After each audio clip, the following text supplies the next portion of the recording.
भारत और ईरान के बीच चाबहार बंदरगाह को लेकर अंतिम समझौता हो गया है। चाबहार भारत का पहला विदेशी बंदरगाह होगा।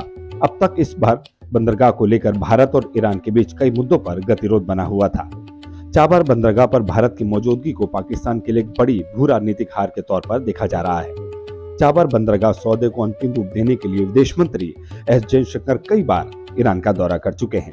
भारत की सबसे बड़ी चिंता ईरान के खिलाफ अमेरिकी प्रतिबंध थे। ऐसे में भारत ने चाबहार पोर्ट समझौते को लेकर अमेरिका को भी भरोसे में लिया है। चाबहार के जरिए भारत यूरोपीय देशों और मध्य एशिया तक अपना सामान जल्द से जल्द पहुंचा सकेगा। पाकिस्तान में ग्वादर बंदरगाह को भी ध्वस्त करने पर विचार किया जा रहा है, जिसे चीन से कर्ज लेकर बनाया गया था। रिपोर्ट के मुताबिक भारत और ईरान चाबहार बंदरगाह को लेकर अंतिम समझौते पर पहुंच गए हैं। नए दीर्घकालिक अनुबंध का उद्देश्य मूल अनुबंध को प्रतिस्थापित करना है। इसमें चाबहार बंदरगाह के शहीदी बेहश्ती टर्मिनल पर भारत के परिचालन को कवर किया गया। पुराने अनुबंधों को भी हर साल नवीनीकरण की आवश्यकता होती है। अब नया अनुबंध 10 साल के लिए वैध होगा और इसे स्वचालित रूप से बढ़ाया जा सकता है। इसे भारत के लिए एक बड़ी भू राजनीतिक जीत बताया जा रहा है। विदेश मंत्री एस जयशंकर चाबहार बंदरगाह सौदे के लिए ईरान में हैं।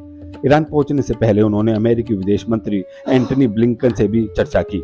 सोमवार को एक अपडेट में जयशंकर ने ट्वीट कर कहा, उन्होंने तेहरान में सड़क और शहरी विकास मंत्री मेहरदाद बाजारपाश से मुलाकात करके शुरुआत की है। चाबहार बंदरगाह के संबंध में दीर्घकालिक ढांचा स्थापित करने पर विस्तृत और सार्थक चर्चा हुई।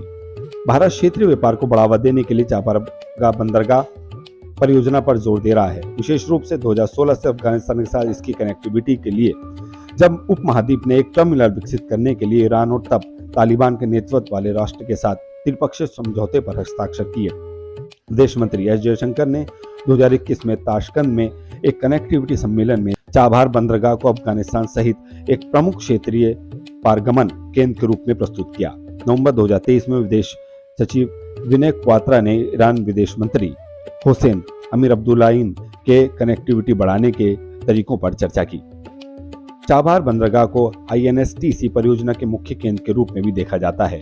अंतर्राष्ट्रीय उत्तर दक्षिण परिवहन गलियारा Bharat, Iran, Afghanistan, Armenia, Azerbaijan, रूस, मध्य एशिया और यूरोप के बीच माल परिवहन के लिए 7200 किलोमीटर लंबी मल्टी मोड परिवहन परियोजना है।